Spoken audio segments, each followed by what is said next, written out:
ఓం నమో భగవతే వాసుదేవాయ. ఓం నమో భగవతే వాసుదేవాయ. ఓం నమో భగవతే వాసుదేవాయ. నారాయణం నమస్కృత్య నరం చైవ నరోత్తమం దేవీం సరస్వతిం వ్యాసం తతో జయం ఉదీరయేత్. నష్టప్రాయేషు భద్రేషు నిత్యం భాగవత సేవయా భగవతే ఉత్తమ శ్లోకే భక్తిర్భవతి నైష్టికి. ఓం అజ్ఞానతిమిరంధస్య జ్ఞానాంజలశలాకయా చక్షుర్వున్మిలితం యేన తస్మై శ్రీ గురవే నమః. శ్రీచైతన్యమనోభీష్టం స్థాపితం యేన భూతలే స్వయం రూపః కదా మహ్యం దదతి స్వపదాంతికం. వందేహం శ్రీగురో శ్రీయుతపదకమలం శ్రీగురున్ వైష్ణవాంశ్చ శ్రీరూపం సాగ్రజాతం సహగణ రఘునాథాన్వితం తం సజీవం సాద్వైతం సావధూతం పరిజన సహితం కృష్ణ చైతన్య దేవం శ్రీరాధా కృష్ణ పాదాన్ సహగణ లలిత శ్రీ విశాఖాన్వితంశ్చ. హే కృష్ణ కరుణా సింధో దీనబంధో జగత్పతే గోపేశా గోపికా కాంత రాధా కాంత నమోస్తుతే. తప్త కాంచన గౌరాంగి రాధే వృందావనేశ్వరి వృషభానుసుతే దేవి ప్రణమామి హరిప్రియే. వాంఛా కల్పతరుభ్యశ్చ కృపా సింధుభ్య ఏవ చ పతితానాం పావనేభ్యో వైష్ణవేభ్యో నమో నమః. జయ శ్రీ కృష్ణ చైతన్య ప్రభు నిత్యానంద శ్రీ అద్వైత గదాధర శ్రీవాసాది గౌరభక్త వృంద. హరే కృష్ణ కృష్ణ కృష్ణ హరే హరే హరే రామ రామ రామ హరే హరే. హరే కృష్ణ కృష్ణ కృష్ణ హరే హరే హరే రామ రామ రామ హరే హరే. హరే కృష్ణ కృష్ణ కృష్ణ హరే హరే హరే రామ రామ రామ హరే హరే. థ్యాంక్ యూ ప్రభుజీ. హరే కృష్ణ. థ్యాంక్ యూ మాతాజీ. హరే కృష్ణ. సో ఈరోజు మనము 25వ అధ్యాయం నుంచి 25, 26, 27 3 శ్లోకాలు చదువుతాం మాతాజీ. తమాహ లలితం వీరః సవ్రీడాస్మిత శోభనాం స్నిగ్ధేనాపాంగ పుంఖేన స్ఫుట ప్రేమోద్భ్రమాద్ బ్రువా కాత్వాం కంజ ఫలాసాక్షి కస్యాసిహ కుటః సతి ఇమం ఉపపురీం బీరు కిం చికీర్షసి సంసమే. కయేతే నుపత్తయేత ఏకాదశ మహాభటాః ఏతావా లలనా సుభ్రుః కోయం తేహి పురసరః. మాతాజీ ప్లీజ్ మళ్ళా చదవండి పర్పోర్ట్ and translation. Hare Krishna. Thank you ప్రభుజీ. హరే కృష్ణ. ఈరోజు శ్రీమద్ భాగవతం చతుర్థ స్కందం అధ్యాయం 25. అధ్యాయం పేరు పురంజనుని చరితం నుండి 25, 26, 27 శ్లోకాలు చదువుకుంటున్నాం.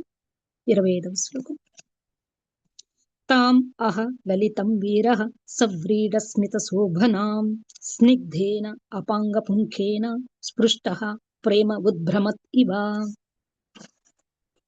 వీరుడగు పురంజనుడు ఆ సుందరాంగి కనుబొమ్మల చేతను మందస్మిత వదనము చేతను ఆకర్షితుడు కాగా ఆమె కామబాణములు అతని హృదయములో నాటుకొనెను. సిగ్గుతో నవ్వుచున్న ఆమె పురంజనునికి పరమ రమణీయముగా గోచరించెను. అంతటా వీరుడయ్యను అతడు ఆమెను పలుకరించకుండా ఉండలేకపోయెను. ప్రతి జీవుడు 2 రీతుల వీరుడు కాగలడు. మాయకు బలి అయినప్పుడు భౌతిక జగమున అతడు గొప్ప నాయకుడు, రాజకీయవేత్త, వ్యాపారి, పారిశ్రామికవేత్త రూపమున వీరుడై మనగలడు.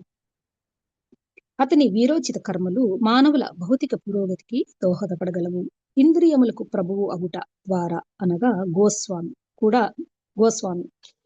కూడా మనుజుడు వీరుడు కాగలడు. అంటే గోస్వామిగా కూడా మనుజుడు వీరుడు కాగలడు. భౌతిక కర్మలు అనునవి మిథ్యాపూర్వకముగు వీరోచిత కర్మలు. కానీ ఇంద్రియములను భౌతిక కర్మల నుండి నిరోధించుట గొప్ప వీరత్వమే కాగలదు. భౌతిక జగమున పురుషుడు ఎంతటి వీరుడైనప్పటికీ స్త్రీ స్తనములు అనడి రక్తమాంసముల ముద్దలచే వెంటనే జయింపబడును. చరిత్రయందు దీనికి పెక్కు ఉదాహరణలు కలవు. యాంటోనీ అనడి రోమన్ వీరుడు క్లియోపాత్రా సౌందర్యముచే ముగ్ధుడయ్యను. అదే విధముగా భారతదేశమునందు బాజీరావు అనడి మహావీరుడు మహారాష్ట్రకు సంబంధించిన రాజకీయములలో స్త్రీకి ఆకర్షితుడై ఓడిపోయెను. పూర్వము రాజనీతిజ్ఞులు విషకన్యలు అనబడేడి సౌందర్యవతులను ఉపయోగించడి వారిని చరిత్ర నుండి మనము తెలుసుకొనవచ్చును. ఆ కన్యలకు చిన్నప్పటి నుండియే విషమునిచ్చి పెంచెడివారు. దానిచే కాలక్రమమున వారిపై విషము పనిచేయకుండగా పోయి వారే విషపూరితులుగా అయ్యడివారు. వారెంత విషపూరితులు అయ్యడివారనగా కేవలం చుంబనము ద్వారా మనిషిని చంపగలిగేవారు. శత్రువును సమీపించి చుంబనము ద్వారా అతనిని చంపుటలో ఈ విషకన్యలు ఉపయోగింపబడేవారు. ఈ విధముగా కేవలం స్త్రీల కారణమున నశించిన వీరుల చరిత్రలు పెక్కుకలవు. శ్రీకృష్ణుని అంశగా జీవుడి నిక్కముగా వీరుడే, కాని తన దుర్బలత కారణమున అతడు భౌతిక లక్షణములచే ఆకర్షితుడు అగును. కృష్ణ బహిర్ముఖాహనా భోగవాంఛా ఖరే నికటస్థ మాయాతారే జాపటియా ధరే. జీవుడు ప్రకృతిని భోగింపగోరినందునే మాయకు బలియగునని ప్రేమ వివర్తము అను గ్రంథమున తెలుపబడింది. ఈ భౌతిక జగత్తునందు జీవుడు బలవంతముగా పంపబడలేదు. సుందరమగు స్త్రీలచే ఆకర్షితుడై అతడే దానికి ఇష్టపడుచున్నాడు. ప్రకృతిచే ఆకర్షితుడగుటకు లేదా వీరునిగా నిలిచి ఆ ఆకర్షణను నిరోధించుటకు ప్రతి జీవునికి పూర్తి స్వాతంత్రము కలదు. అనగా జీవుడు ఆకర్షితుడు అగుచున్నాడా లేదా అన్నదే విషయము గాని బలవంతంగా అతడు మాయా సంపర్కమునకు వచ్చేటి ప్రశ్నయే లేదు. స్థిరునిగా నిలిచి ప్రకృతి ఆకర్షణను నిరోధింపగలిగిన వాడు నిక్కముగా వీరుడే. అతడే గోస్వామి అని పిలువబడుటకు అర్హుడు. ఇంద్రియములకు స్వామి కానిదే ఎవ్వడను గోస్వామి కాజాలడు. జీవుడు ఈ జగత్తులో రెండు రకములకు స్థానములను పొందవచ్చును. ఒకటి తన ఇంద్రియములకు దాసునిగా అగుట, రెండవది ఇంద్రియములకు స్వామిగా అగుట. ఇంద్రియములకు దాసుడే అతడు భౌతికంగా గొప్ప వీరుడు కావచ్చును, లేదా ఇంద్రియములకు స్వామియే గోస్వామి అనగా ఆధ్యాత్మిక వీరుడుగా కావచ్చును. 26వ శ్లోకం. కా త్వం కంజఫలాస అక్షి కస్య అసి ఇహ కుతః సతి ఇమాం ఉపపురీం భీరు కిం చికీర్షసి సంసమే. ఓ కంజదలాక్షి, నీవెచ్చటి నుండి వచ్చితువో, నీవెవతవో, నీవెవ్వరి పుత్రికవో తెలియజేయుము. నిష్కలంకవై గోచరించు నీవు ఏ ప్రయోజనార్థము ఇచ్చుటకు వచ్చితివి, నీవేం చేయ యత్నించుచుంటివి, ఈ విషయములను అన్నింటినీ నాకు సవిస్తరముగా చెప్పుము. భాష్యం. అథాతో బ్రహ్మ జిజ్ఞాస అనునది మొదటి వేదాంత సూత్రం. మానవ జన్మలో జీవుడు తనకు తన బుద్ధికి అనేకముగు ప్రశ్నలు వేయవలసి ఉండును. మానవీయతర జన్మలలో బుద్ధి ఆహారము, నిద్ర, మైథునము, రక్షణము అనేది ప్రాథమిక అవసరములను దాటిపోదు. కుక్కలు, పిల్లులు, పెద్ద పులులు వంటివి ఆహారమును సంపాదించుటలోను, నిద్రించుటలోను, రక్షణా యంత్రములోను లేదా మైథున భోగమును అనుభవించుటలోను ఎల్లప్పుడూ నిలిచియుండును. కాని మానవ జన్మలో జీవుడు తానెవరు, ఎందులకై ఈ జగత్తునకు అరుదించినాడు, పరమ నియామకుడు ఎవరు, ఆత్మ మరియు అనాత్మలకు భేదమేమిటి వంటి ప్రశ్నలను వేయవలసి ఉండును. ఇటువంటి ప్రశ్నలు అనేకములు కలుగు. కనుక నిజముగా తెలివి కలిగిన వాడు సమస్తమునకు పరమ కారణమును గూర్చి ప్రశ్నించవలను. అథాతో బ్రహ్మ జిజ్ఞాస. జీవుడు ఎల్లప్పుడూ ఎంతో కొంత బుద్ధిని కలిగియుండును. కాని మానవ జన్మలో అతడు తన ఆధ్యాత్మిక ఉనికిని గూర్చి ప్రశ్నించవలసి ఉండును. అదే నిజమైన మానవ మేధస్సు. కేవలం దేహభావన కలిగిన వాడు మానవ రూపమున ఉన్నప్పటికీ ఏమాత్రము పశువునకు తీసుకోవడని చెప్పబడింది. భగవద్గీత యందు శ్రీకృష్ణ భగవానుడు సర్వస్య చ అహం హృది సన్నివిష్ణు మత్తః స్మృతి జ్ఞానం అపోహనం చ, సర్వుల హృదయమనందు నేను నిలిచియున్నాను, నా నుండియే స్మృతి జ్ఞానము మరుపు అనునవి కలుగుచున్నవిని పలికెను. పశు జన్మలో జీవుడు భగవంతునితో సంబంధమును పూర్తిగా మర్చియుండును. కాని మానవ జన్మలో చైతన్యము వృద్ధి చెందియుండును. కనుక భగవంతునితో గల సంబంధమును ఎరుగుటకు అది అతనికి ఒక అవకాశము వంటిది. పురంజనుడు అనగా జీవుడు అపరిచితమగు కన్యను ఎచ్చటి నుండి వచ్చితివి, ఏమి చేయుచున్నావు, ఎందులకై ఇచ్చట ఉన్నావు అనుచు అనేకమగు ప్రశ్నలను అడిగినట్లుగా మానవ జన్మలో జీవుడు తన బుద్ధిని ఉపయోగించి అనేకమగు ప్రశ్నలను అడగవలెను. ఇది ఆత్మతత్వ విచారణము అనబడును. సారాంశమేమనగా ఆత్మానుభూతి ఎడ జిజ్ఞాసువు కానిచో మానవుడు పశువుకి ఏమాత్రము తీసిపోడు. 27వ శ్లోకం. కా ఏతే అనుపథాయే త ఏకాదశా మహాభటాః ఏతా వా లలానః సుబ్రూకో అయం తే అహి పురః సరః. కలువ కన్నులదానా, ఈ 11 మహాభటులు ఎవరు? ఈ 10 విశిష్ట సేవకులు, వారిని అనుసరించు ఈ స్త్రీ జనము ఎవరు? నీ ముందు ఉన్నట్టు ఈ సర్పమేంటి? 5 కర్మేంద్రియములు, 5 జ్ఞానేంద్రియములే మనస్సు యొక్క 10 మంది సేవకులు. ఈ 10 ఇంద్రియములు మనస్సు యొక్క అధ్యక్షతలో పనిచేయును. మనస్సు మరియు దశేంద్రియములు కలిసి 11 మహాభటులు కాగలరు. ఇంద్రియముల ఆధీనములో గల వందలాది స్త్రీ జనము ఇచ్చట లలనాహ అని సంబోధింపబడిది. మనస్సు బుద్ధికి లోబడి పనిచేయును. మనస్సు యొక్క ఆధీనమున దశేంద్రియములు పనిచేయును. ఇక దశేంద్రియములచే అసంఖ్యాకముగు కోరికలు తీరుచుండును. కానీ ఇవన్నీను ప్రాణశక్తిపై ఆధారపడి ఉండును. అదే ఇచ్చట సర్పముగా సూచితమైనది. ప్రాణమున్నంత వరకు మనస్సు పనిచేయును. మనస్సు క్రింద ఇంద్రియములు పనిచేయును. ఇంద్రియములు పెక్కు కోరికలను తీర్చుకొనుచుండును. నిజమునకు జీవుడు అనగా పురంజనుడు విస్తృతమగు వస్తుజాలముచే కలవరమునకు గురియగును. అది ఎంతయు కేవలం చింతా కారణమే కాగలదు. కానీ దేవదేవుడగు శ్రీకృష్ణునికి శరణజొచ్చి సమస్త కార్యభారమును అతనికే వదిలివేసిన వాడు సర్వచింతల నుండి బయటపడును. కనుకనే తాత్కాలికమైనట్టిది, శాశ్వతము కానట్టిది అగు లౌకిక జీవన విధానమును చేపట్టిన వాడు సమస్త చింతల నుండి బయటపడుటకు దేవదేవుని శరణజొచ్చి తన నామమాత్రమగు బాధ్యతలను అన్నింటినీ పక్కకు పెట్టవలనని ప్రహ్లాదుడు ఉపదేశించినాడు. థ్యాంక్ యూ ప్రభుజీ. హరే కృష్ణ.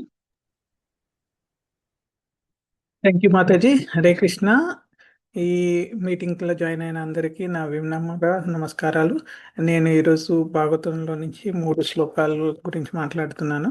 ఈ అవకాశం ఇచ్చిన మీ అందరికీ ధన్యవాదాలు. క్విక్ ప్రేయర్స్తో స్టార్ట్ చేస్తాను. ఓం అజ్ఞానతిమిరాంధస్య జ్ఞానాంజన శలాకయ చక్షురున్మిలితమేన తస్మై శ్రీ గురవే నమః. శ్రీ చైతన్య మనోభీష్టం స్థాపితం ఏన భూతలే స్వయం రూప కథా మహ్యం దతాతి స్వపదాంతికం. నమో విష్ణుపాదాయ కృష్ణపృష్ఠాయ భూతలే శ్రీమతి భక్తివేదాంత స్వామిని నితినామినే. నమస్తే సరస్వతీ దేవి గౌరవాణి ప్రచారిణే నిర్విశేషే శూన్యవాది పాశ్చాత్య దేశ కారిణే. శ్రీకృష్ణ వాసుదేవాయ దేవకీ నందనాయ చ నందగోపకుమారాయ గోవిందాయ నమో నమః. జై శ్రీకృష్ణ చైతన్య ప్రభు నిత్యానంద శ్రీ అద్వైత గదాధర శ్రీ వాసాది గౌర భక్తవృంద. హరే కృష్ణ కృష్ణ కృష్ణ హరే హరే, హరే రామ రామ రామ హరే హరే. హరే కృష్ణ కృష్ణ కృష్ణ హరే హరే, హరే రామ రామ రామ హరే హరే. హరే కృష్ణ కృష్ణ కృష్ణ హరే హరే, హరే రామ రామ రామ హరే హరే.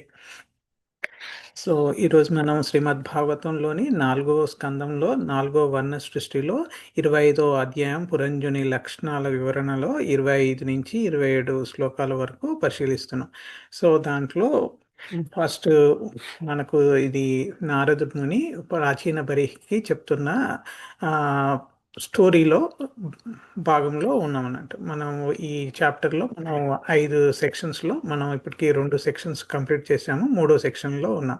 ఫస్ట్ మనం కంప్లీట్ చేసిన సెక్షన్ 1 నుంచి 8 శ్లోకాలు, అది ఎట్లా నారదుడి కరుణ ప్రాచీన బరిపై చూపించాడు అనేది చూసాము. తర్వాత ఈ 9 నుంచి 24 శ్లోకాలలో మనం నారదుడు పురంజుని కథ ప్రారంభిస్తాడు. అక్కడ రాజు మనస్సును నేరుగా విమర్శించకుండా ఇట్లా అలంకారణంగా కథ చెప్తున్నా, అలెగారికల్ స్టోరీ అన్నట్టు దీన్ని. అంటే ఇప్పుడు డైరెక్ట్గా చెప్పకుండా ఇండైరెక్ట్గా చెప్పడం. సో బోధించడానికి నారదుడు నిర్ణయించి పురంజను అనే రాజు కథ చెప్పడం మొదలు పెడతాడు. సో ఈ కథలో అంశం ఏంటి, ఈ మనిషి శరీరము, మనస్సు, ఇంద్రియాలు, జీవన ప్రయాణము, ఇవన్నిటి గురించి చెప్తాను. సో ఇప్పుడు మనం 3వ సెక్షన్లో ఉన్నాం అన్నట్టు. దాంట్లో 25 నుంచి 44. ఇక్కడ ఏంటంటే ఒక అందమైన యువతి పురంజనునికి కనబడుతుంది. లాస్ట్కి క్వీన్ అవుతుంది, రాణి అవుతుంది. సో అది ఎలా జరిగింది అనేది ఈ సెక్షన్లో ఉన్నాం అన్నట్టు. సో మనం ఇంకా 2 సెక్షన్స్ ఉన్నాయి దీని తర్వాత. ఆ, సో ఈ సెక్షన్లో మనకు మెయిన్గా ఈ పురంజనుకు ఎదురైన ఈ పురంజని ఎవరు, ఏంటి అనే దాంట్లో మనం ఫస్ట్ 3 శ్లోకాలు చదువుతున్నాం. సో ఈ శ్లోక 25వ శ్లోకాల్లో పురంజనుడిని ఒక వీరుల్లాగా, హీరోలాగా వర్ణించారు అన్నట్టు. సో అప్పుడు అందమైన యువతి, మంచి ఐబ్రోస్ ఉన్నాయి, చాలా స్మైలింగ్ ఫేస్ అండ్ అందమైన మొహంతో, స్మైల్తో, లైక్ ఆమె చూపులు ఈయనకు తలుపుకొని ఒక లస్టీ డిజైర్ లాగా, యారోస్ లాగా తలిగినాయి అన్నట్టు. ఆ పక్క చూపులు బాణాలు లాగా, కామ బాణాలుగా ఆయనకు తాలిగి గాయపడ్డాడు అని చెప్తున్నాడు అన్నట్టు. సో అలా ఆకర్షితుడై సిగ్గుతో కూడిన మృదువైన స్వరంతో ఆమెతో మాట్లాడకుండా ఉండలేక ఇట్లా ఈ విధంగా మాట్లాడాడు. అది శ్లోక యొక్క ట్రాన్స్లేషన్ వచ్చేసి. సో దాని గురించి మనకు శ్రీల ప్రభుపాద్ పర్పోర్ట్లో చాలా విషయాలు ఎక్స్ప్లెయిన్ చేశారు. దాన్ని మనం డీటెయిల్గా చూద్దాం. సో ఫస్ట్ శ్లోకాలో మనం చాలా కాన్సెప్ట్స్ మాట్లాడారు. సో ఫస్ట్ వీరుడు అంటే ఎవరు అనేది మనకు అర్థం చేసుకోవాలి. సో ప్రతి జీవికి లైక్ 2 విధాల ఉంటారు అన్నట్టు. ఒకడు మాయకు బానిస అవుతాడు, ఒకడు ఇంద్రియాలను జయించినవాడు. సో లోకంలో మనం చూస్తాం, మెటీరియల్లో పెద్ద నాయకుడు కానీ, పెద్ద రాజకీయ నాయకుడు కానీ, వ్యాపారవేత్త కానీ, లేకపోతే కల్చరల్ లీడర్ అయినా సరే, లైక్ ఏదైనా మెటీరియల్ వరల్డ్లో సాధించినప్పుడు అతని చాలామంది మహావీరుల్లాగా కనపడతారు, అతను ఆదర్శంలాగా కూడా కనపడతారు. కానీ ఇది ఆ వీరత్వం అంతా ఈ మెటీరియల్ టెంపరీ, ఈ మాయా వీరత్వంగా మనం చూడాలి. మనము ఈ భగవద్గీతలో శ్లోకాల్లో ఉన్నట్టు ఇది దుఃఖాలయం అశాశ్వతం. కాబట్టి ఇది శాశ్వతం కాంతి, అంటే తాత్కాలిక. దుఃఖాలయం అంటే ఫుల్ ఆఫ్ మిజరీస్. సో దాంట్లో ఇవి మాయలో వీడు హీరో, మెటీరియల్కి వీడి హీరో. కానీ నిజమైన హీరో, స్పిరిచువల్ హీరో అంటే గోస్వామి. గోస్వామి అంటే గో అంటే సెన్సెస్, స్వామి అంటే మాస్టర్ ఆఫ్ సెన్సెస్. గోస్వామి అంటే ఎవరైతే ఇంద్రియాలను జయించాడు అలాంటి వాళ్ళని గోస్వామి అంటారు. సో మనకు ఈవెన్ ఋషికేశ అంటే కూడా who is gives pleasure to senses అన్నట్టు కృష్ణ. సో ఆ విధంగా మనం చూడొచ్చు. సో ఈ ఇంద్రియాలను నియంత్రించగలిగిన వాడు ఎవరిని మనకు వాడే నిజమైన హీరో అని మనం ఈ శ్లోకా నుంచి తెలుసుకోవచ్చు, పర్పట్ నుంచి. సో మనం ఈ భోగ ఆసక్తిని నుండి ఇంద్రియాలను వెనక్కి తిప్పడం వల్ల ఈ అసలైన వీరత్వం అనేది మనం ప్రదర్శించగలుగుతాం. సో మెటీరియల్ వీరత్వం ఎంత బలీనమో కూడా ఈ శ్లోకాల్లో మనం తెలుసుకోవచ్చు. ఎంత అంటే ఇప్పుడు మనకు తెలుసు, ఇప్పుడు రియల్ వరల్డ్ కూడా మనం చాలా చూస్తుంటాం. ఇప్పుడు ఇంతకుముందు ప్రెసిడెంట్ ఒక అతను క్లింటన్ అని ఉండే, అతను కూడా అట్రాక్ట్ అయిపోయి అపోజిట్ సెక్స్తోని మనకు చూసాం. మన అతని కూడా ఎంత పడిపోయాడు, పతనాన్ని అయిపోయాడు. ఒక అది మోనికా లూయిస్ ఆమె సెక్రటరీ ఎవరో. సో అలా సో ఒక స్త్రీకి అట్రాక్ట్ అయితే ఎట్లా పెద్ద పెద్ద రాజులు కూడా ఎలా అయిపోయారు. ఇప్పుడు మనకు రీసెంట్గా బాజీరావు మస్తానీ అనే సినిమాలో కూడా చూసాం. దాంట్లో దీపికా పడుకునే అనుకుంటా, ఆమె మస్తానీ అంటే ఒక ముస్లిం యువతి లాగా నటించింది. దాంట్లో బాజీరావు ఈ మహారాష్ట్రకు చెందిన మహావీరుడు. సో అతను కూడా పతనం అయిపోయాడు. సో ఎంత శక్తివంతుడైనా ఒక స్త్రీని చూసి ఎలా అట్రాక్ట్ అయ్యి, అంటే లైక్ నువ్వు బానిస అయిపోతే నీకు ఏమవుతుంది అనేది మనకు స్పష్టంగా ఈ ఎగ్జాంపుల్లో చరిత్రలో ఇది రోమన్ సామ్రాజ్యంలో కూడా ఒక యాంటోనీ అనే వీరుడు ఉన్నాడు. క్లియోపాత్ర అనే ఒక ఆమె యొక్క అందానికి బానిస అయిపోయాడు. సో అతను కూడా ఫాల్ డౌన్ అయిపోయాడు. సో అలా చాలా విషయాలలో మనం చూస్తున్నాం ఈ చరిత్ర ఉదాహరణలు, కానీ మన ఈ ఇండియాలో కానీ. సో ఇలా అని అట్లాని లైక్ ఆడవాళ్ళు రాంగ్ అని కాదు, అక్కడ ఏంటంటే మన అటాచ్మెంట్ రాంగ్. అందుకే మనం ఇస్కాన్లో అందరినీ మనం మాతాజీ అంటాం. ఎందుకంటే ఆ దృష్టితో చూస్తే ఆ విధంగా అట్రాక్ట్ కాం. సో ఆ డిజైర్స్ కానీ ఏవి రావు. సో మంచిగా మనం సంభాషణతోనే మాతాజీ అన్నాం అనుకోండి, అమ్మలాగా చూసుకుంటే ఇప్పుడు మన పిల్లలను కూడా అమ్మ అని పిలుస్తుంటాం. లైక్ చిన్న చిన్న పిల్లలు అయినా సరే, మనం మనవరాల ఏజ్లో కూడా ఏంటమ్మా చెప్పమ్మా అనే పిలుస్తాం. సో ఆ విధంగా పిలవడం అనేది మన సంస్కృతిలో ఉంది కాబట్టి అది ఇంపార్టెంట్. మనం ఆ, ఇంకా ఇక్కడ ఒక రాజకీయాలలో విషకన్యలు అనే వ్యవస్థ కూడా ఉండేది అని కూడా చెప్పబడింది. అంటే అలాంటి అందమైన అమ్మాయిలకు విషం చిన్నప్పటి నుంచి అలవాటు చేసి ఆ ఆ విషయాన్ని ఆమె డైజెస్ట్ చేసుకునేటట్టు చేసి, సో ఆమెతో ప్రయోగించి ఆమెని శత్రువుల దగ్గర పంపించి, సో ఆ విధంగా వాళ్ళని మోహింపజేసి అలా వాళ్ళు ముద్దు పెట్టినా కూడా చనిపోయేవాళ్ళు అని చెప్తున్నారు. సో ఆ విధమైన ఉదాహరణలు కూడా ఉన్నాయని పర్పోర్ట్లో శ్రీల ప్రభుపాద్ గారు చెప్పారు. సో ఇంద్రియ ఆసక్తి ముందు ఈ అన్ని భౌతిక వీరత్వం అంతా బలీనమా అయిపోతుంది.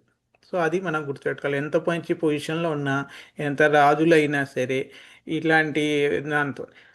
సో ఉమెన్ని క్రిటిసైజ్ చేయట్లేదు ఇక్కడ, ఉమెన్ అటాచ్మెంట్నే అసోసియేషన్, అది కూడా బ్యాడ్ అసోసియేషన్గా తప్పు దృష్టితో చూస్తేనే అది కూడా. ఇప్పుడు లైక్ మనకు తెలుసు టీవీలో అడ్వర్టైజ్మెంట్స్ అయినా ఇవన్నీ ఏంటి, వాళ్ళు ఎలా చేస్తున్నారంటే ఒక సెల్లింగ్ కమోడిటీ లాగా చేసేస్తున్నారు. సో ఆ విధంగా లైక్ ఎక్స్పోజ్ అనండి ఏదైనా అనండి ఆ మూవీస్లో కానీ, సో ఆ విధంగా అనేది బిజినెస్ టాక్టిక్స్లో భాగమే అలా చూపిస్తాం. అది చాలా తప్పు. అలాంటి దానికి మనం దూరంగా ఉండాలి. అది ఆ, దాని మీద ఇంట్రెస్ట్ పెంచుతుంది. కాబట్టి మనము ఈ ఈ కృష్ణ భక్తులు జనరల్గా అలాంటివి చూడరు అన్నట్టు. అలా సెన్సెస్ని గ్రాటిఫికేషన్ చూపించేవి దానికి దూరంగా ఉంటారు. సో మనం కృష్ణునిలో భాగం, మనం part and parcel of Krishna. So మనకు అది ఆల్వేస్ గుర్తుపెట్టుకోవాలి. మన అసలు స్వరూపం ఏంటి, మనము శాశ్వత ఆ, అంటే బ్లిస్ ఎక్కడ దొరుకుతుంది, మనకు ఎటర్నల్ హ్యాపీనెస్ ఎక్కడ దొరుకుతుంది అనేది మనం అర్థం చేసుకోవాలి. ఒక వివర్త అనే ఒక బుక్లో నుంచి ఒక పోయం ఉందన్నట్టు. కృష్ణ బహిర్ముఖ హోయ భోగ వాంఛాకరే నికటస్థ మాయా తారే జపటియా ధరే అనే ఒక శ్లోకలో, జీవుడు కృష్ణుడి నుండి ముఖం తిప్పి నేను భోగం అనుభవించాలి అని కోరుకున్న క్షణంలో మాయాదేవి వెంటనే అతన్ని పట్టేసి బంధిస్తుంది. ఇది దాని అర్థం అన్నట్టు. సో అది రెడీగా ఉంటుంది మాయ అటాక్ చేయడానికి. మనం ఎప్పుడైతే కృష్ణకు ఆపోజిట్ డైరెక్షన్లో పోతామో, కృష్ణకు అవేగా పోతామో, కృష్ణకి దూరం అవుతాం మన లైఫ్లో, మాయ ఇమీడియట్గా మనని బంధిస్తుంది. మనని అట్రాక్ట్ చేసి దాంట్లో చిక్కుంటాం, ఆ వలలో చిక్కుపోతాం. సో అది మనం గుర్తుపెట్టుకోవాలి. సో ఇంపార్టెంట్ అన్నట్టు. సో కాబట్టి అసోసియేషన్ అది కూడా రాంగ్ ఉద్దేశంతో చూసే ఆ భోగ అసోసియేషన్ని రాంగ్ పట్టారు. ఎందుకంటే అదే వన్ ఆఫ్ ద ఈ కలియుగంలో అది ఒక వన్ ఆఫ్ ద వీక్నెసెస్ లాగా అయిపోయింది అన్నట్టు. సో కాబట్టి చాలా ఇక్కడ సొసైటీ అట్లా ఉంది, ఫ్రీ కల్చర్ ఉంది. ఇప్పుడు ఇండియాలో అయితే అందరూ ఫుల్గా కవర్ చేసుకొని ఉంటారు, నమస్కారం అని పెడతారు వంగి, ఇలా అందరికీ దండవత్ ప్రణామం చేస్తుంటారు. అలా లేకపోతే జయరామ్జీకి అని, లేకపోతే కూరగాయల వాళ్ళని కూడా నేను కొందరిని నేను కాన్పూర్లో ఉన్నప్పుడు చూశాను, భయ్యా ఓదేదో అట్లా మంచిగా అన్న అని పిలుస్తుంటారు ఆడవాళ్ళు కూడా వేరే మగవాళ్ళని. సో ఇప్పుడు శ్రీల ప్రభుపాద్ ఒకసారి చెప్పారంట, సో మ్యాన్కి ఉమెన్ ఈజ్ ఎ ఉమెన్, కానీ ఉమెన్కి కూడా మ్యాన్ ఈజ్ ఎ ఉమెన్. వాళ్ళు కూడా మ్యాన్కి అట్రాక్ట్ అవుతారు. సో ఉమెన్ అందరికీ మ్యాన్లో కూడా ఉమెన్ కనబడతారు. మన అందరం యాక్చువల్గా ఉమెనే, పరమ పురుషుడు కృష్ణుడే. కాబట్టి ఇదేదో నేను ఓన్లీ ఒకరికి అట్రాక్ట్ అయ్యాను కదా, ఆపోజిట్ సెక్స్ గురించి చెప్తున్నా. సో ఎవరైనా మ్యూచువల్గా అట్రాక్ట్ అయినా అనుకో రాంగ్ వేలో ఇదే జరుగుతుంది. సో అందుకే మనం వన్ ఆఫ్ ద 4 రెగ్యులేటివ్ ప్రిన్సిపల్స్లో one of the no illicit sex అని ఉంటుంది. సో కాబట్టి ఇది మనం అర్థం చేసుకోవాలి. సో భోగం కోరుకుంటే ఈ మాయబంధనంలో వచ్చేసినట్టే. సో మనం ఇది మన స్టోరీ, పురంజనుడు ఎవరు గారు, మన సోల్. సో ఇది మన ప్రతినిధి. సో మనం జీవుడు, సో ఆ స్త్రీ అంటే ఈ భౌతిక ఇంద్రియ సుఖం. సో ఈ సెన్స్ గ్రాటిఫికేషనే స్త్రీ. సో ఇక్కడ మనం అర్థం చేసుకోవాల్సిందంటే ఆ గ్రాటిఫికేషన్ సెన్స్ ఏదో విధంగానే ఉండొచ్చు. అటాచ్మెంట్ రూపంలో ఉండొచ్చు, పిల్లల రూపంలో ఉండొచ్చు, వైఫ్ రూపంలో ఉండొచ్చు, ఏ రూపంలో అయినా ఉండొచ్చు, ఈ సెల్ ఫోన్ రూపంలో ఉండొచ్చు, సోషల్ ఇవి సైట్స్ కానీ ఇన్స్టాగ్రామ్, ఫేస్బుక్, ఆ, ఏదైనా ఉండొచ్చు, ఈ రీల్స్ అని ఉండొచ్చు. సో పక్క చూపులు ఏదైనా సరే మన మాయాక ఆకర్షితమైన మనకు మనం ఎంత వీరుడైనా సరే, ఎంత స్ట్రాంగ్ అయినా సరే, ఎంత మెటీరియల్ హీరో అయినా సరే, ఆ అట్రాక్షన్కి బానిస అయిపోయి ఇంకా ఇంక పతనం అయిపోతాడు. అలాంటి వాళ్ళు కనబడినప్పుడు డెఫినెట్గా మాట్లాడతాడు. ఇక్కడ కూడా పురంజనుడు మాట్లాడాడు. అదే మనం చూస్తున్నాం. నెక్స్ట్ 2 శ్లోకాల్లో ఏం మాట్లాడాడు అనేది మనకు తెలుస్తుంది. సో మాట్లాడకుండా ఉండలేకపోయాడు. ఎందుకంటే ఆ సెక్షువల్ డిజైర్ అనేది అతనిలో వచ్చింది. ఆ బాణాలతోనే, ఆ చూపులతోని ఆయనకు ఆ విధంగా అట్రాక్ట్ చేసింది. సో ఆ విధంగా మనం అర్థం చేసుకోవాలి. మనకు కూడా లైఫ్లో కొన్ని వస్తాయి. మనం కూడా ఆబ్వియస్గా యుఎస్లో మంచి హెల్త్ అనే కాన్సెప్ట్తో ఇక్కడికి వచ్చాం. సో మనకు కూడా ఇది మనం ఒక అట్రాక్షన్లో మాయలోనే ఉన్నాం. సో మనం సింపుల్ లివింగ్ మీదే ఉండాలి. Focus simple living, high thinking. So ఇదే మన జీవితానికి మోటో ఉండాలి. సో మనం ఎలా ఇది అప్లికేషన్ చేసుకోవాలి అంటే ఏంటంటే, మనం లోపల వీరత్వం, మన ఇంద్రియ నిగ్రహం ఎలా గొప్పది అని తెలుసుకోవాలి. ఈ పదవి కానీ, డబ్బు కానీ, పేరు కానీ, శక్తి కానీ, ఇవన్నీ టెంపరీ, తాత్కాలికము.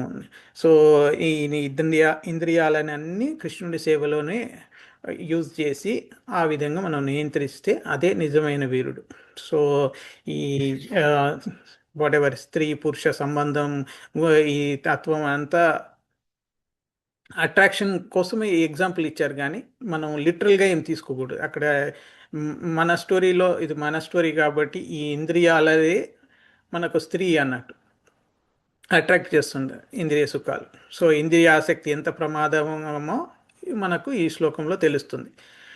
పురుషుడు స్త్రీకి బానిస అవుతాడు, స్త్రీకి పురుషుడికి బానిస అవుతుంది, ఇద్దరు మాయబంధంలో పడతారు, కృష్ణకు దూరం అయిపోతారు, కృష్ణకు సంబంధం తెగిపోతుంది. సో కాబట్టి దాని ఆ, మూల సమస్య ఏంటి? ఈ భోగవాంఛ, నేను ఆనందించాలి అనే స్వార్థమే ఈ అన్నిటికీ ఈ బంధనాలకు మూలం. సో ఇది మనం గుర్తుపెట్టుకోవాలి, ఇది మనం నేర్చుకోవాలి ఈ శ్లోకా నుంచి. సో నేను కృష్ణుని ఆనందింపజేయాలి. నేను ఇప్పుడు మనం ఎలా పిల్లల్ని ఆనందించపరచుకోవాలని తల్లిదండ్రులు అనుకుంటారో, అదేవిధంగా మనము కృష్ణుని ఆనందింపజేయగలగాలి అని కోరుకోవాలి. అలా కృష్ణుని సేవలో మనం మన ఇంద్రియాలను యూజ్ చేసినప్పుడు మనం ఈ మాయా బాణాలు పనిచేయి. మనకు ఫేమస్ స్టోరీ ఉంది కదా, నామాచార్య హరిదాస్ ఠాకూర్ కూడా ఒకసారి ప్రాస్టిట్యూట్ వస్తుంది అతని దగ్గరికి, సంథింగ్ సెక్షువల్గా అట్రాక్ట్ చేయాలని ఒక లేడీ వస్తుంది. బట్ ఆయన ఎప్పుడూ నామజపం మానాడు. వస్తాడు, ఆమె రెడీ అయ్యి అంతా వస్తుంది, కానీ అతను నాకు జపం చేసుకోవాలి, నాకు టైం లేదు, నువ్వు వెయిట్ చేస్తావా అని అడుగుతాడు. ఆయన జపం చేస్తూనే ఉంటాడు. ఆయన ఒక 2 lakhs నామజపాలు చేస్తుంటాడు. ఆల్మోస్ట్ 20 hours 22 hours ఆయన జపమే చేస్తుంటాడు. సో అలా చేసి అతనికి ఇంకా వేరే టైమే దొరకదు. సో ఆ భక్తిలో ఆ స్టడీనెస్ చూసేసి ఫస్ట్ డే అయిపోతుంది, సెకండ్ డే అయిపోతుంది, థర్డ్ డే, ఇంకా లాస్ట్కి నేను చేస్తా అనుకొని ఆమె కూడా భక్తురాలుగా అయిపోతుంది. ఆ చాంటింగ్ అంతా ఇని ఇని ఇని ఆమె కూడా స్లోగా చేంజ్ అయిపోతుంది. సో ఆ భక్తిలో ఉండడం వల్ల అతనికి ఏమీ కాలేదు. కాబట్టి మనం కూడా ఆ విధంగా భక్తిలో స్థిరంగా ఉండాలి. ఈ ఇంద్రియాలకు వశుడైపోయి బానిస అయ్యి మనం కింద పడిపోకూడదు, స్పిరిచువల్ పాత్ నుంచి దిగజారిపోకూడదు. సో అది మనం ఈ శ్లోకం నుంచి నేర్చుకోగలిగాం. సో నెక్స్ట్ శ్లోకాలో 26 దాంట్లో ఆ, తర్వాత ఇప్పుడు ఆ ఆ స్త్రీని ఎలా సంబోధిస్తున్నాడు, ఏం క్వశ్చన్స్ అడుగుతున్నాడు. ఓ కమల నేత్రి, లోటస్ ఐస్ ఉన్న అమ్మాయి, నువ్వు ఎవరివి, ఎక్కడి నుంచి వచ్చావు, నువ్వు ఎవరి కుమార్తెవి, ఆ, నువ్వు ఈ సిటీకి ఎందుకు వచ్చావు, ఏమి చేయాలనుకుంటున్నావు, ఆ, నువ్వు దయచేసి ఇవన్నీ క్వశ్చన్స్కి ఆన్సర్ చెయ్యి అని అడుగుతున్నాడు అన్నట్టు. సో ఆమెమో సిగ్గుతో ఉన్నది, బ్యూటిఫుల్ లేడీ. సో ఆమెని పురంజనుడు ఈ క్వశ్చన్స్ అడుగుతున్నాడు. సో మనం మెయిన్గా ఫస్ట్ వేదాంత సూత్రాలు ప్రభుపాద అది ఫస్ట్ కోట్, ఆర్తో బ్రహ్మ జిజ్ఞాస. సో మనకు డెఫినెట్గా ఉండాల్సిన బిగ్గెస్ట్ క్వాలిటీ ఏంటంటే క్వశ్చన్స్ అడగడం, మనకు ఆల్వేస్ మనం ఎంక్వైరీ చేయడం. సో మనం ఎలా ఎంక్వైరీ చేయాలి అనేది పర్పోర్ట్లో కొంచెం డీటెయిల్గా చూద్దాం. సో మామూలుగా ఏంటంటే, ఓకే నేను దాని గురించి మాట్లాడతాను. ఆ, ఓకే. ఆ, మనము సాధారణంగా ఇలాంటి ప్రశ్నలు ఆ, ఇవి సింపుల్ క్వశ్చన్స్ అనుకుంటారు కానీ కావు. ఇవి ఆత్మ విచారణకు సంబంధించిన క్వశ్చన్స్. సో మనం ఈ క్వశ్చన్స్ని మనం కూడా మనకు మనం సెల్ఫ్గా క్వశ్చన్ వేసుకోవాలి. సో మనం కూడా ఇది ఆత్మ విచారణకు తీసుకోవాలి. సో ఈ అలంకార కథలో జీవుణ్ణి ఎలాంటి క్వశ్చన్స్ అడిగాడు పురంజనుడు అనేది మన ఆ వేలో చూడాలి. సో మనుష్య జీవితంలో అత్యంత ముఖ్యమైన పని ఏంటి అంటే, ఇంపార్టెంట్ థింగ్ ఏంటంటే నేనెవరు, నేను ఎందుకు పుట్టాను, నా ధర్మం ఏంటి, ఈ ప్రపంచం ఎవరిది, దేవుడు ఎవరు, అట్లా మనం క్వశ్చన్స్ అడగాలి. లేకపోతే ఇంకా యానిమల్కి మనకు డిఫరెన్స్ ఏమి ఉండదు. యానిమల్ కూడా ఆహారము, నిద్ర, భయము, మైథునము, స్లీపింగ్, మేటింగ్, డిఫెండింగ్ అండ్ ఇవి 4 చేస్తుంటాయి జంతువు స్థాయిలో. సో దానికన్నా మనం బెటర్ కాబట్టి మనం ఈ అబ్సల్యూట్ ట్రూత్ని తెలుసుకోవాలి. సో పురంజనుడు అడిగిన ప్రశ్నలు, జీవుడు తన బుద్ధి అనేదే యువతి. ఇక్కడ యువతి ఎవరు ఏం లేదు, బుద్ధి, ఇంటెలిజెన్స్ ప్రశ్నిస్తున్నట్టు ఉంటుంది. సో మనము ప్రశ్నించుకోవాలి మన ఇంటెలిజెన్స్ని. సో మనకు క్లియర్గా భగవద్గీత శ్లోకాన్ని కూడా ఇక్కడ కోట్ చేస్తాడు. మనకు ఈ భగవద్గీత చాప్టర్ 15లో 15th శ్లోక, మత్తర్ స్మృతి జ్ఞానం అపోహనం చ, అది ఆ శ్లోకాన్ని కూడా ఇక్కడ ప్రభుపాద్ గారు రిఫర్ చేశారు.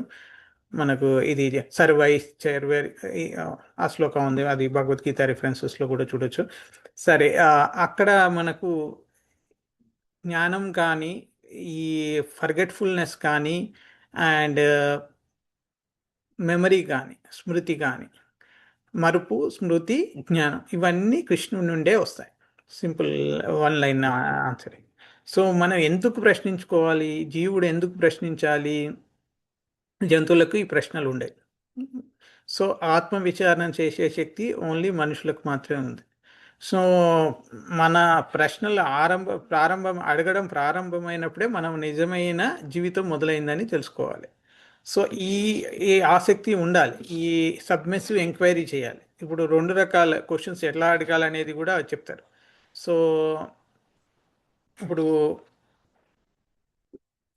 ఇప్పుడు నేను ఈ ప్రశ్నలకు ఒక్కొక్క కాన్షియస్నెస్ ఉంటుంది. అంటే ఇప్పుడు పిల్లలైతే ఎలా అడుగుతారు, పెద్దలైతే ఎలా అడుగుతారు, యానిమల్స్ ఎలా అడుగుతుంది, ఈ జిజ్ఞాస అంటే ఏంటి, క్యూరియాసిటీతో మనం క్వశ్చన్స్ అడిగితే అది జిజ్ఞాస కిందకు వస్తుంది, తెలుసుకోవాలనే కోరిక.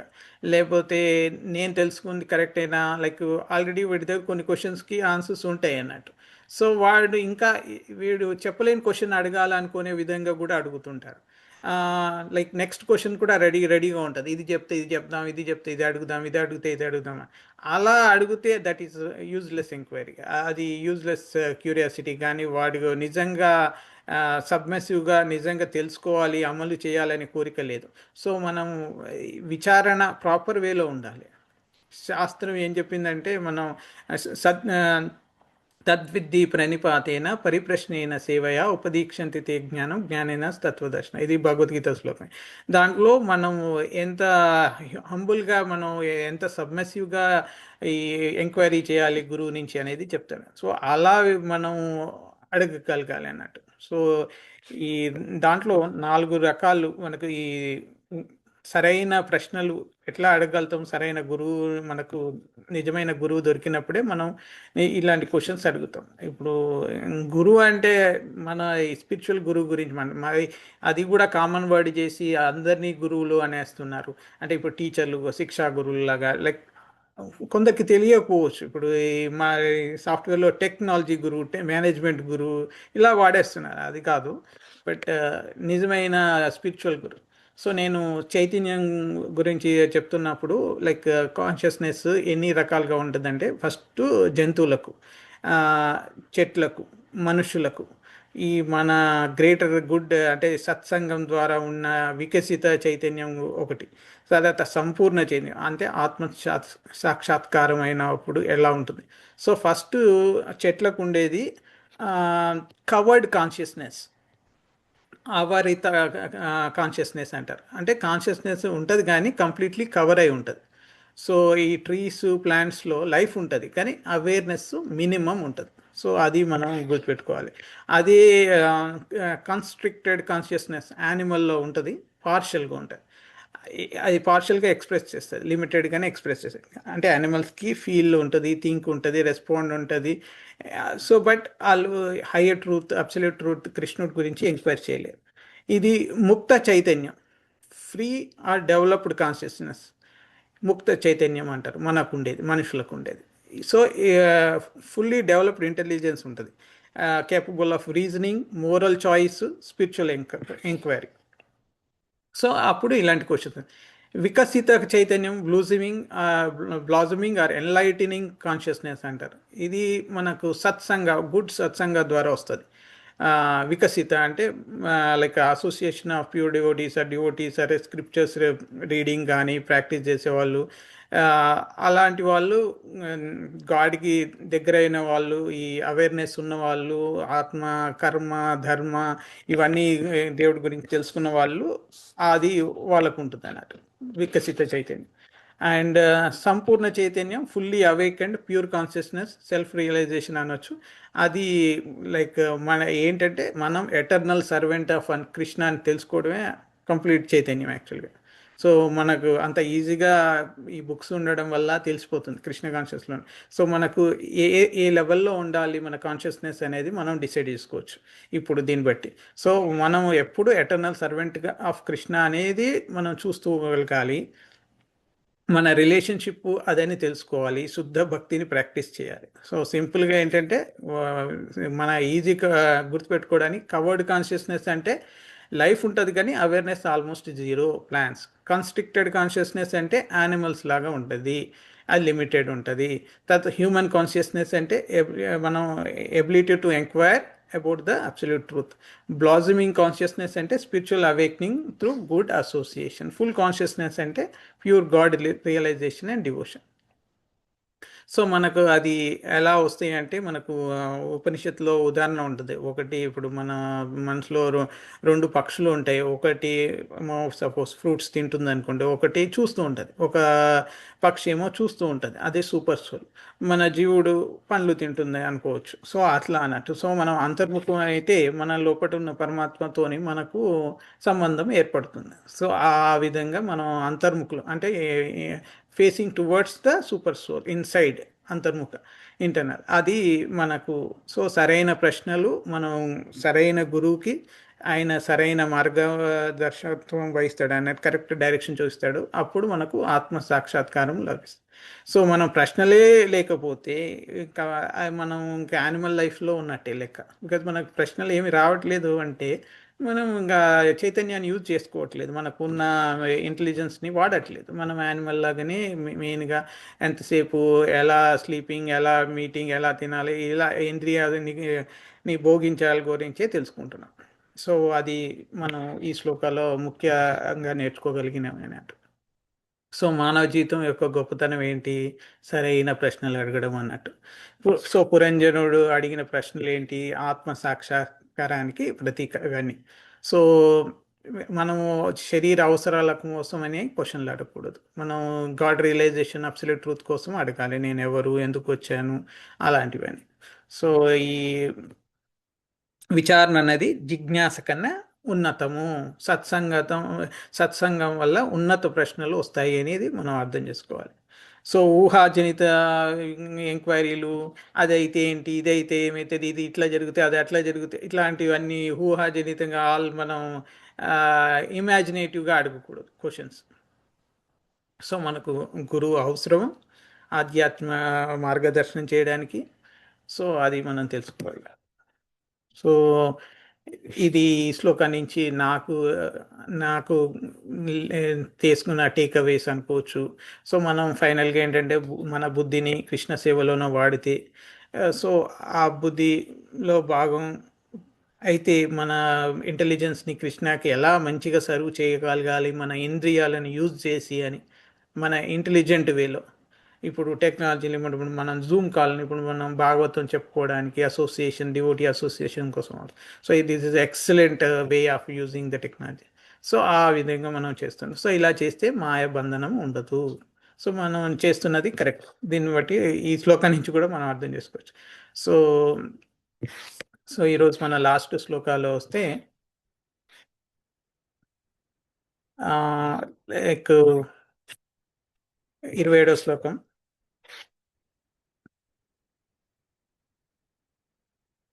దీంట్లో ఇందులో నీ ఓ సుందరి, నీ వెంట నడుస్తున్న 11 మంది బలమైన రక్షకులు ఎవరు? వారి వెంట ఉన్న ఈ అనేక స్త్రీలు ఎవరు? నీ ముందు నడుస్తున్న ఆ పాము ఎవరు? దయచేసి చెప్పమని అడుగుతాను పురంజుడు. సో ఇది సెకండ్ శ్లోక క్వశ్చనింగ్. ఫస్ట్ శ్లోకాలో కొన్ని క్వశ్చన్స్ బేసిక్ క్వశ్చన్స్ అడిగారు, తర్వాత ఇప్పుడు డీటెయిల్డ్గా అడుగుతున్నాడు ఆమె. సో ఈ 11 మహాభటులు ఎవరు? మనస్సు, 10 ఇంద్రియాలు. సో 10 ఇంద్రియాలలో ఏంటి? 5 జ్ఞానేంద్రియాలు, 5 కర్మేంద్రియాలు. జ్ఞానేంద్రియాలు ఏవేవి? చూపు, వినడం, వాసన, రుచి, స్పర్శ, ఇవి జ్ఞానేంద్రియాలు. కర్మేంద్రియాలు ఏంటి? చేతులు, కాళ్ళు, వాక్కు, స్పీచ్, తర్వాత reproductive organ or excretory organ, అవి 2. సో మొత్తం ఈ 5 ఇవి కర్మేంద్రియాలు. సో మొత్తం మనసుతో కలుపుకుంటే 11 అయిపోతున్నాయి. ఇవి 11 శక్తివంతమైన రక్షకులు ఆ ఆ బుద్ధికి, ఆ అమ్మాయికి, ఆ యువతికి, ఆ స్త్రీకి. సో అవన్నీ ఆ బుద్ధి ఆధీనంలోనే పనిచేస్తాయి. సో అనేక లలనాలు అని ఉంటుంది. లలనాలు అని శ్లోకాలు వస్తుంది. అదంటే ఇంద్రియ కోరికలు. సో ప్రతి ఇంద్రియానికి వందల కోరికలు ఉంటాయి. చూడ్డానికి కళ్ళకు కోరిక ఉంటుంది, లైక్ స్పర్శకు కోరికలు ఉంటాయి. అన్ని రకాలుగా మనం అనుభవించడానికి 5 సెన్సెస్కి ఒక్కొక్క దానికి ఒక్కొక్క కోరికలు ఉంటాయి. మంచి మ్యూజిక్ వినాలని కోరిక ఉంటుంది. సో మంచి మంచి లైక్ రుచులు చూడాలని నాలుగు కోరికలు ఉంటాయి. సో ఇవన్నీ ఈ లలనాలుకి ప్రతీకగా మనం చూడాలి. సో ఇందులో ఏంటంటే ఇంద్రియాల కోరికలకు లిమిట్ లేదు, అన్లిమిటెడ్. ఇవే జీవుణ్ణి బాధిస్తాయి. అండ్ ముందు నడుస్తున్న పాము అని చెప్తాడు. పాము అంటే ఏంటంటే లైఫ్ ఎయిర్, ప్రాణశక్తి. సో ఈ ప్రాణ, అపాన, వ్యాన, ఉదాన, సమాన అనే 5 ఎయిర్స్ ఉంటాయి కదా, లైఫ్ ఎయిర్స్ సమూహం. దాంట్లో ఈ లైఫ్ ఎయిర్ ఉన్నంత వరకే ఈ మనసు పనిచేస్తుంది, ఇంద్రియాలు పనిచేస్తాయి, కోరికలు పుడతాయి. ప్రాణం పోయిన వెంటనే ఇవన్నీ నిలిచిపోతాయి. సో కాబట్టి ముందు పాము నడుస్తున్నది ప్రాణం. ప్రాణం లేకుంటే శరీరం, మనసు, ఇంద్రియాలు ఏమీ లేవు. సో ప్రాణం ఉంటేనే, సో ఆ పామే ప్రాణం అన్నట్టు. సో జీవుడు పురంజనుడు, బుద్ధి పురంజని. సో ఇవి ఎట్లా ఆత్మ విచారణ చేయాలి? ఈ ఇంద్రియాలు అసలు ఎవరు? ఈ కోరికలు ఎందుకు నన్ను లాగుతున్నాయి? ఈ ప్రాణశక్తి అంటే ఏమిటి? సో ఈ క్వశ్చన్స్ మనం అర్థం చేసుకోవాలి. ఇది మన ఇంటెలిజెన్స్ని ప్రశ్నించుకోవాలి. సో ఆ విధంగా ప్రశ్నించినప్పుడు మనం లైక్ సెల్ఫ్ రియలైజేషన్ సైడ్ వెళ్తున్నట్టు. సో మనం ఇంతకుముందు శ్లోకాల్లో కూడా చదివాం. సో బ్రహ్మ జిజ్ఞాస అని మనం ఒక శ్లోక బ్రహ్మ సంహితలు కోట్ చేసాం కదా, అదే. సో మనం జీవుడు శరీరం కాదు. మన భగవద్గీత చాప్టర్ 2లో చెప్తున్నట్టు మనం ఈ శరీరంలో ఉన్న యజమాని టైప్. మనసు, ఇంద్రియాలు, కోరికలు, ప్రాణం ఇవన్నీ జీవుని చుట్టూ తిరుగుతూ ఉంటాయి. సో జీవుడు వీటిని నియంత్రించకుంటే అవి జీవుడిని బంధిస్తాయి. సో మనం కంట్రోల్ చేస్తే మనం గాడ్ రియలైజేషన్ సైడ్ వెళ్తాం. అవి మనల్ని కంట్రోల్ చేసినాయి అనుకో, మనం బంధించి పడిపోతాం, ఇంకా మనం బయటపడలేం. సో సో మనము అది ఎలా జరుగుతుంది? కృష్ణుని శరణు పొందితే మనం సర్వధర్మాన్ పరిత్యజ్య మన లాస్ట్ శ్లోక భగవద్గీతలో చెప్తాం కదా, సర్వధర్మాన్ పరిత్యజ్య మామేకం శరణం వ్రజ హం త్వాం సర్వే పాపేభ్యో మోక్షయిష్యామి మా శుచ. సో అది ఆయన శరణే కొనాలి, అంటే కృష్ణ భక్తే చేయాలి.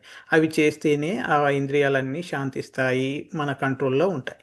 సో అవి ఇంపార్టెంట్. మనకు ఈరోజు మనం నేర్చుకునే శ్లోకాలన్నిటికీ ఒకటే, ఇవి ఎలా కంట్రోల్ అవుతాయి అంటే భక్తి చేస్తేనే ఈ ఇంద్రియాలను, కోరికలను కంట్రోల్ అవుతాయి. మనం ఇవన్నీ ఆత్మజ్ఞానం వచ్చినప్పుడే మనం తెలుసుకుంటాం. సో ఆత్మజ్ఞానం రావాలంటే భక్తి చేస్తుంటేనే వస్తుంటాయి.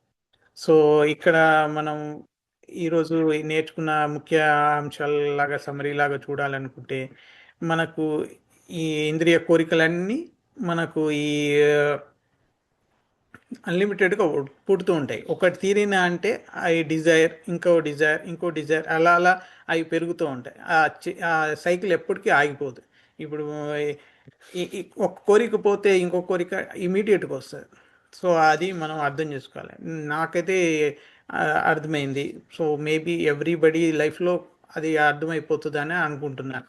సో కొత్తగా ఏదో ఒక కోరిక వస్తూనే ఉంటుంది. కోరికలు అన్లిమిటెడ్.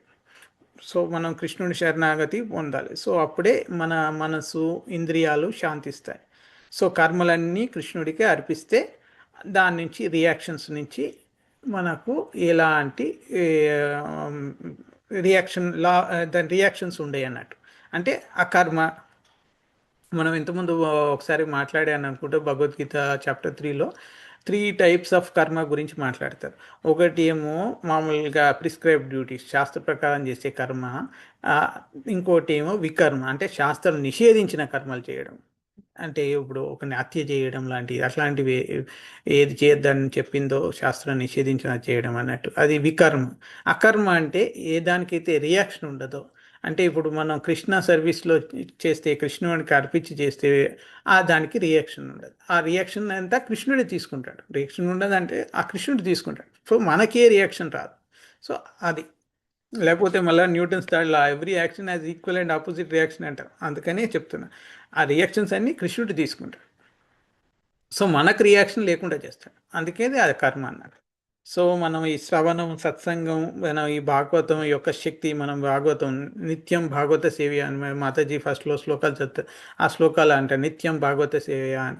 మనం ఎప్పుడు మనం భాగవత ఈ శ్రవణం చేస్తుంటే, వింటుంటే మనం ఆటోమేటిక్గా ఈ మన హృదయంలో ఉన్న మలినాలన్నీ పూర్తిగా తొలగిపోతాయి.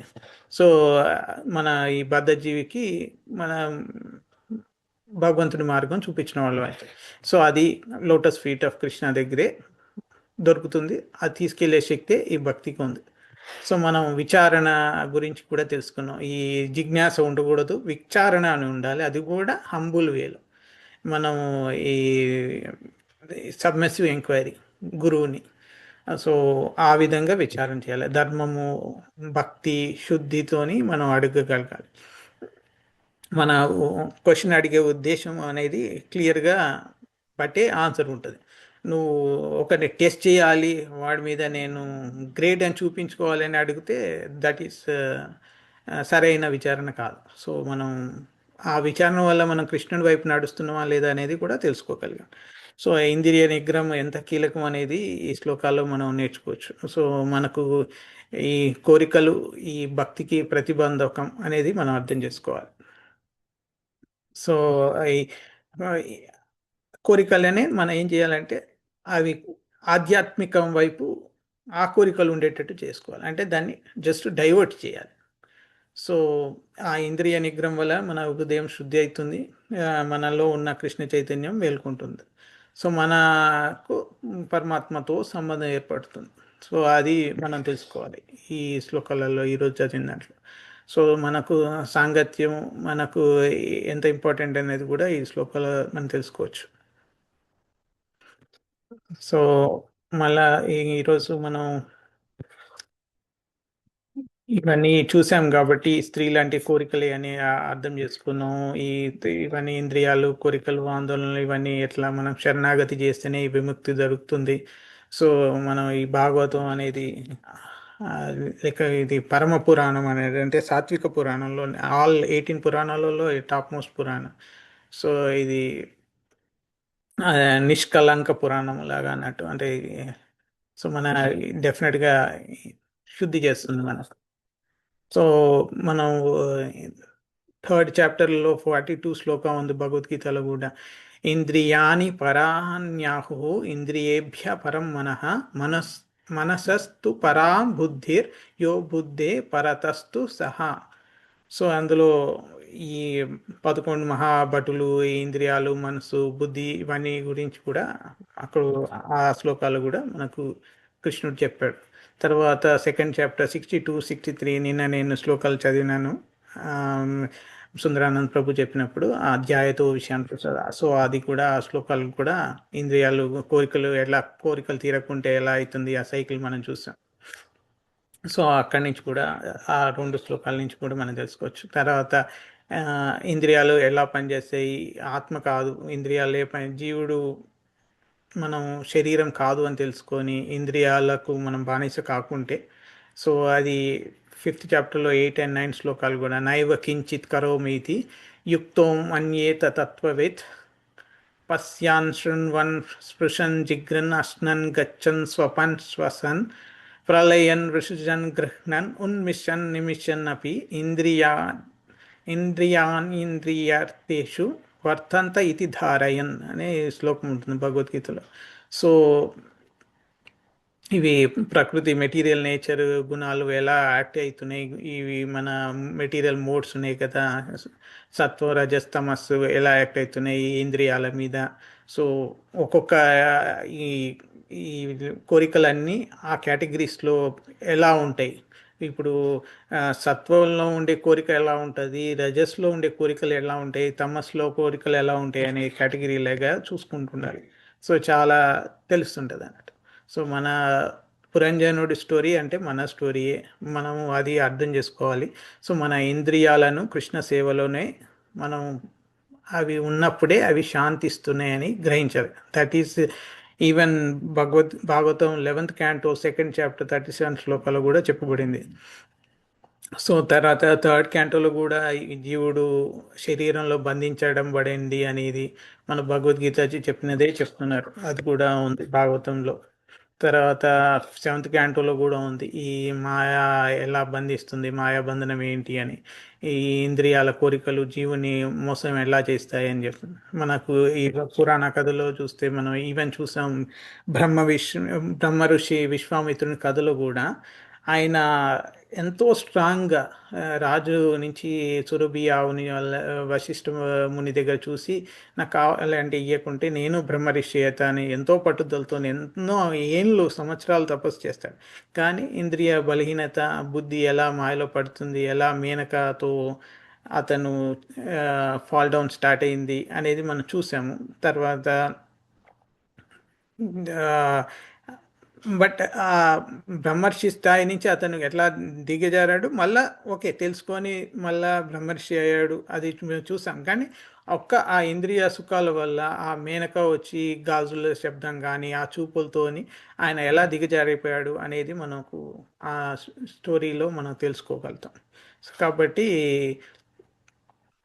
ఇంద్రుడు ఎలా మేనకాన్ని పంపిస్తాడు, జస్ట్ సిగ్గుతో కూడిన చిరునవ్వులు, మృదువైన మాటలు, కనుబొమ్మల చలనాలు, అంటే ఆ లేడీ అట్రాక్షన్తో ఆ విశ్వామిత్రుడు అంత డిటర్మినేషన్తో తపస్సు చేస్తున్న వాడికి కూడా భంగం చేసింది అన్నట్టు. కాబట్టి మనం ఎంత స్ట్రాంగ్ ఉండాలి అనేది మనం ఈ స్టోరీ నుంచి తెలుసుకోవాలి.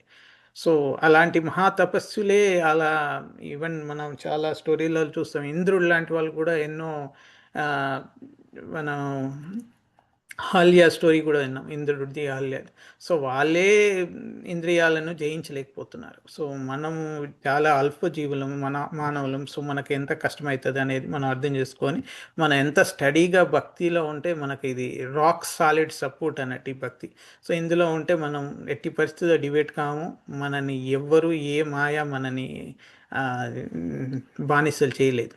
సో కాబట్టి ఇది మనం అర్థం చేసుకోవాలి. సో ఆ స్టోరీస్ నుంచి కూడా మనం నేర్చుకోవచ్చు. సో తర్వాత ఈవెన్ మోహిని అవతారంలో కూడా శివుడు కూడా లైక్ మోహితుడయ్యాడు. అయ్యప్ప స్వామి పుట్టింది హరిహరపుత్ర హరిహరపుత్ర అని అంటాం కదా. సో అతను కూడా అలా ఒక అంటే లోక కళ్యాణం కర్తం అయిండొచ్చు, లీల అయిండొచ్చు. బట్ అక్కడ కూడా మనం చూసాం దేవాది దేవుడిని లార్డ్ శివ లాంటి గ్రేటెస్ట్ వైష్ణవ కూడా ఆ, ఒకానొక క్షణంలో అలా ఎంత ఇంద్రియాలు ఎంత పవర్ఫుల్, ఎంత బలమైనవి అనేది మనకు అర్థమైపోతుంది.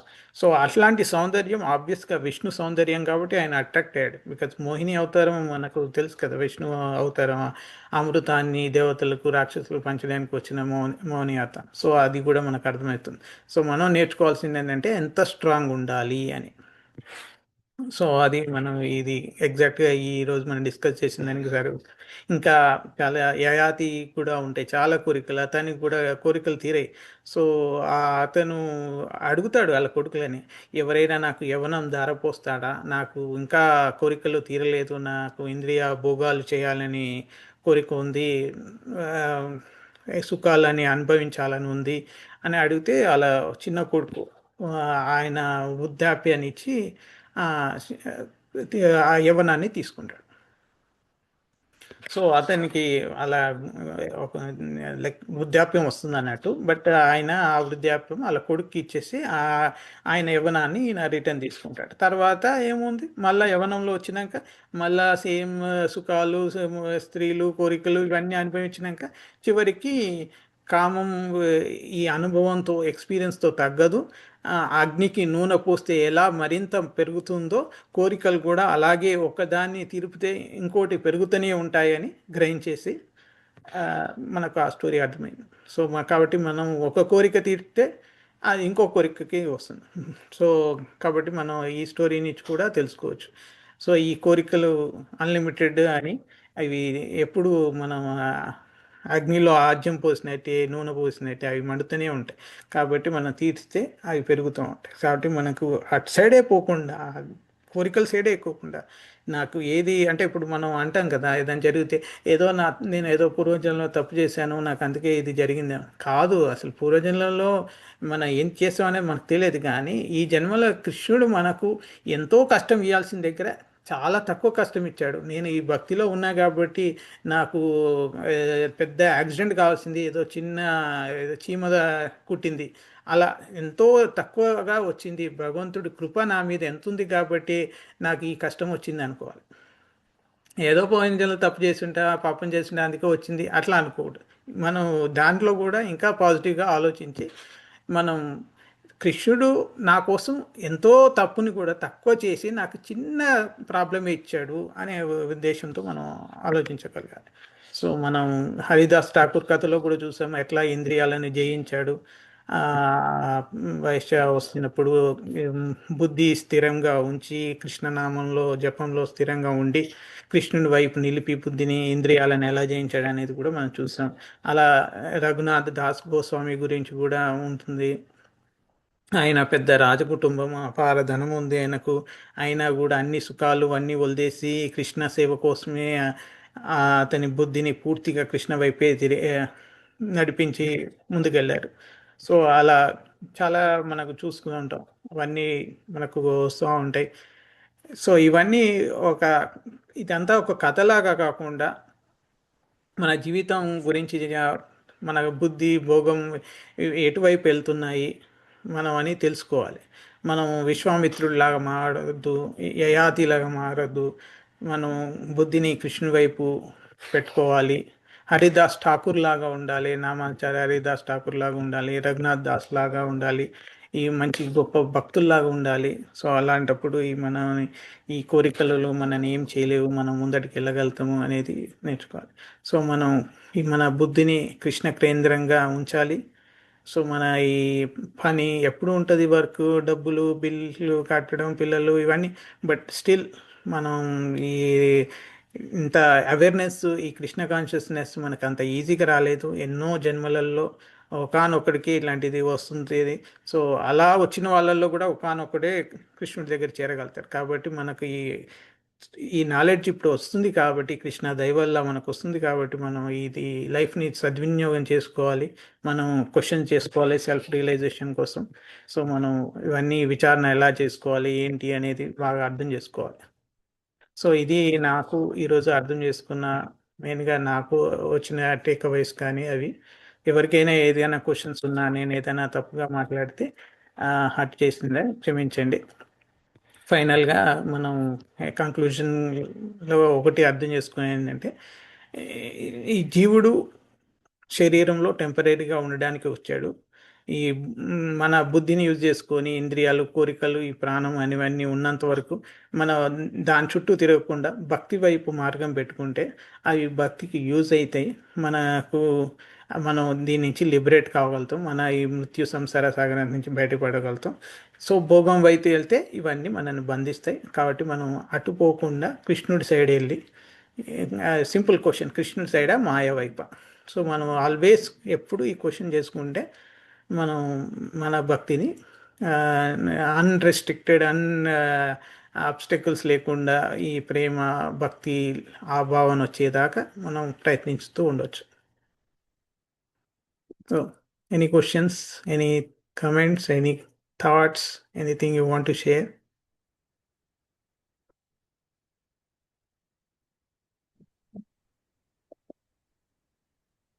హరే కృష్ణ ప్రభు, దండవత్ ప్రణామం. హరే కృష్ణ ప్రభు, దండవత్ ప్రణామం. చెప్పండి. యా, క్వశ్చన్స్ ఏం లేవు ప్రభు, మీరే చాలా అద్భుతంగా అన్ని పాయింట్స్ చెప్పేశారు. ఫైనల్ గా భక్తి దగ్గర ఫిక్స్ అవ్వాలని చెప్పేశారు. సో ఆ, నా నాకు అనిపించినది ఇప్పుడు దాకా విన్న దాని ప్రకారం కూడా నాకు కూడా అదే కరెక్ట్ గా ఫిక్స్ అవ్వాలి. సో ఆ భక్తిలోనే మనం నిమగ్నం అవ్వాలి. సో ఏమాత్రం మనం ఎంత గొప్ప వాళ్ళమైనా కానీ విశ్వామిత్రుడిలాగా లేకపోతే ఆయనలాగా సో మనం ఎక్కడో చోట దొరికిపోతాం. కాబట్టి ఆ భక్తి దగ్గరే ఫిక్స్ అయ్యి మనం దాంట్లోనే ఇది గడ్డి పరకలాగా అణిగిమణిగి ఉంటూ ఆ భక్తిలోనే ఫిక్స్ అవ్వాలనేది బాగా అర్థమైంది ప్రభు. Thank you very much. Yeah, thank you ప్రభు. హరే కృష్ణ.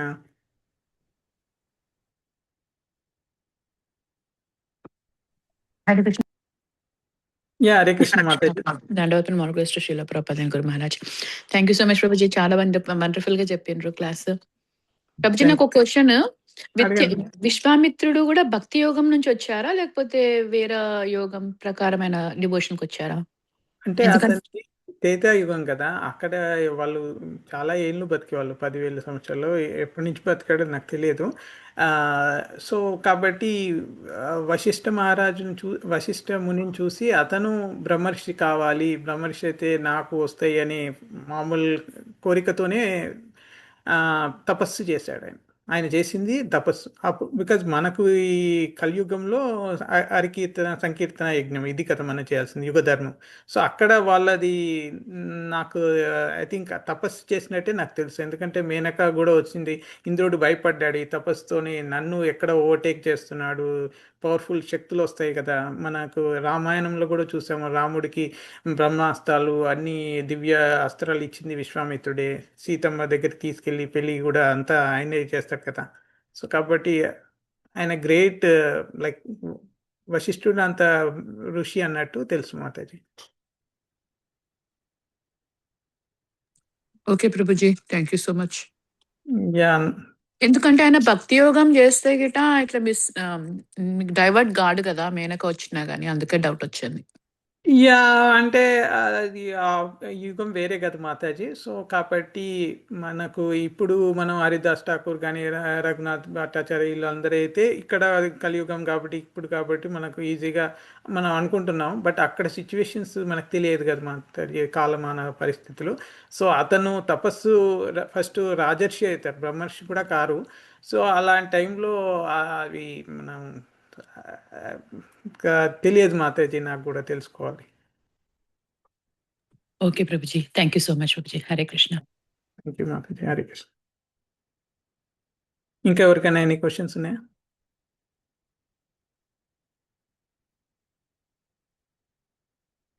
ఓకే. సో ఈ సెషన్ ఇక్కడికి ఎండ్ చేద్దాం ప్రేయర్స్తోని. వాంఛాకల్పతరుభ్యశ్చ కృపా సింధుభ్య ఏవ చ పతితానాం పావనేభ్యో వైష్ణవేభ్యో నమో నమః. గ్రంథరాజ్ శ్రీమద్ భాగవతం की जय, श्रील प्रभुपाद की जय, अनंत कोटि वैष्णव वृंद की जय. Hare Krishna. Thank you all for giving your association.